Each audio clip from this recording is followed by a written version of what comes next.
Madzulo ano tigawana mawu a Mulungu kuchokera m'buku la Deuteronomy chapter 28 makamaka tiwerenga verse 1 ndi 2. Tikhala tikugawana mawu a Mulungu pamutu wa madalitso a Mulungu. Tikhazikika pa madalitso a Mulungu. Ndiwerenga verse 1 ndi 2 ya chapter 28 cha Deuteronomy. Verse 1 akuti, ngati mumvera Yehova Mulungu wanu ndi kutsatira mosamalitsa malamulo ake onse amene ndikukupatsani lero lino, Yehova Mulungu wanu adzakukwezani pamwamba pa mitundu yonse ya pa dziko lapansi. Verse 2, madalitso awa adzabwera kwa inu ndi kuyenda nanu ngati mumvera Yehova Mulungu wanu. Mavesi awiri amene ndawerengawa ndimafuna tionepo chinthu ichi, because chapter chimenechi ndi chapter chimene nthawi zambiri timachigwiritsa ntchito, komanso ndi chapter chimene chikufotokoza za madalitso pakumvera. Poyamba akufotokoza kuti ngati mumvera, kuonetsa kuti ndi condition kuti zimene zikufotokozedwa kutsogoloko zichitika pokhapokha chinachi chitachitika. Ndakufotokoza kuti pa verse 1 ipa akuti ngati umvera Mulungu ndi kusamalitsa kuchita malamulo ake onse, ndino afotokoza kutsogoloko kuti Mulungu wanu adzakukwezani. Pamenepa ndimafuna tigwire mfundo yakuti kukwezedwa kwa munthu kapena Mulungu kumkweza munthu zikuchitika chifukwa choti munthuyo akumvera, ndipo akumvera mosamalitsa malamulo a Mulungu. Munjira ina pali obedience. Obedience yo ndi imene upanga trigger kuti Mulunguno adalitse kapena amukweze munthu ameneyi. Chinthu chachiwiri amene pa vesi yachiwiripo akukamba zoti madalitso awa adzabwera kwa inu ndi kuyenda nanu ngati mumvera Mulungu wanu. Munthu amene akumverayi akuti iyeyo pakumvera ati madalitsono adzabwera kwa iyeyo. Ndimafuna tionesese kuti madalitso amene akufotokozedwa pa verse 1 ndi verse 2 yet of course ma specific blessings apanga chani afotokoza ngati mosemo, komano pa 1 ndi 2 pa zikuonetsa kuti madalitso akubwera chifukwa cha kumvera. Madalitso a Mulungu sakubwera chifukwa choti munthu wina wake wakhala pansi ndi kupemphera kuti ine Ambuye ndidalitseni. Madalitso sakubwera chifukwa choti wapemphera zoti Mulungu akudalitse, komano automatically madalitso a Mulungu akubwera pa iweyo chifukwa cha kumvera. Ati mukadzamvera Mulungu adzakukwezani, mukadzamvera madalitso awa adzabwera pa inu ndi kuyenda nanu on condition kuti ngati mumvera mawu a Mulungu. Chimene ndimafuna kufotokoza apa ndi chakuti mu 2026 noyi munthu wina aliyense ndikupa zoti munthu wina aliyense amafuna kudalitsidwa ndi Mulungu. Mu 2026 imeneyi tiyeni tikhale anthu amene tisangokhala anthu amene mwina tikakhala pansi kumapemphera Ambuye ndidalitseni, Ambuye ndidalitseni. Kuti Mulungu akudalitse iwe chifukwa chani? Tikaona m'Baibulomu muona kuti pa mavesi amene tawerengawa madalitso a Mulungu akubwera automatically, akubwera pa munthu chifukwa choti munthuyo pali kumvera. Munjira ina obedience ndi imene kupangisa zoti madalitso a Mulungu afike pa iwe.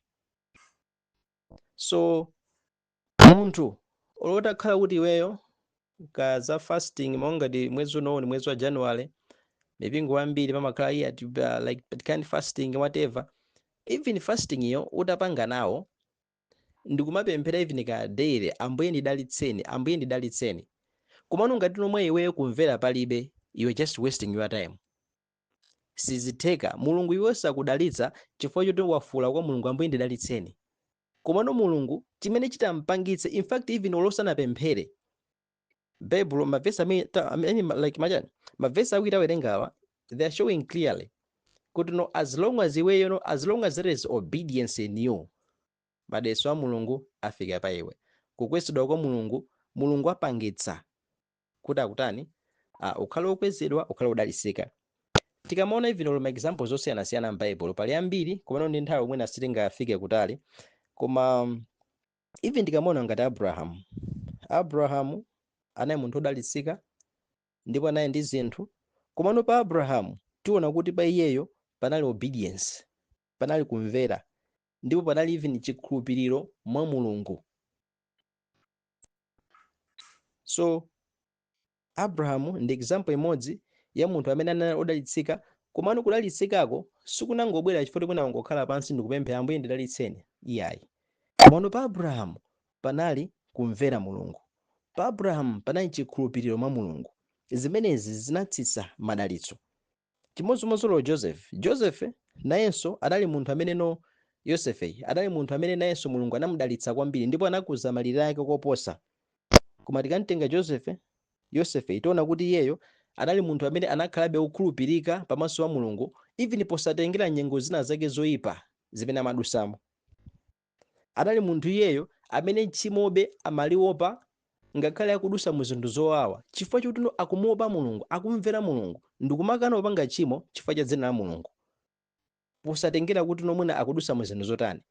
Edi zimenezi zinatsitsa madalitso a Mulungu. So mchaka chinochi tikhale anthu amene above zonse pa ifeyo tiye pakhale obedience. Ndi chifukwa chake pinenso Bible limakamba zoti kumvera kumaposa nsembe yopsereza. Pa ifeyo pakhale obedience. Pakakhala kumvera pa ife, pakakhala changu pa ifeyo, changu cha pa Mulungu, zimenezozo automatically zizatsitsa madalitso a Mulungu pa ife. Ngakhale usanapemphere madalitso a Mulungu adzafika pa iwe. Koma kumapemphera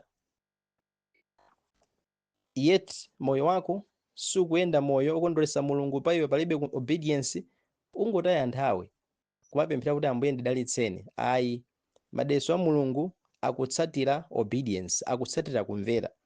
Ndizotheka mwina munthu kumaganiza za Yabesi, because nthawi zambiri timanena kuti Yabesi anapemphera m'Baibulo kuti Ambuye ndidalitseni, kuzani malire anga. Mulungu anatani? Anamva pemphero lake mpaka anatani? Anamukuzira malire ake. Komano Yabesiyo tikamona makamaka ngati ku 1 chapter 4 verse 9 ndi 10, Yabesi ndi munthu amene pa iyeyo even before kupemphera kuti Ambuye kuzani malire anga, anali munthu amene pa iyeyo anali munthu otani? Munthu omvera. Pa iye panali obedience. Lachisungulu fotokoza kuti Jabesi was more honorable than his brothers. Mawu aona m'Baibulo amakhala closely associated kana closely linked ndi nkhani ya umulungu, chikhalidwe chabwino, kudzipereka pamaso pa Mulungu. So munthu ukangotenga kuti mna Yabesi anangopemphera, Yabesi pemphero linabwera linatsatira pa chiyero chimene Jabesi anali nacho ndi kale, pa umulungu umene Yabesi amayenda nazo ndi kale.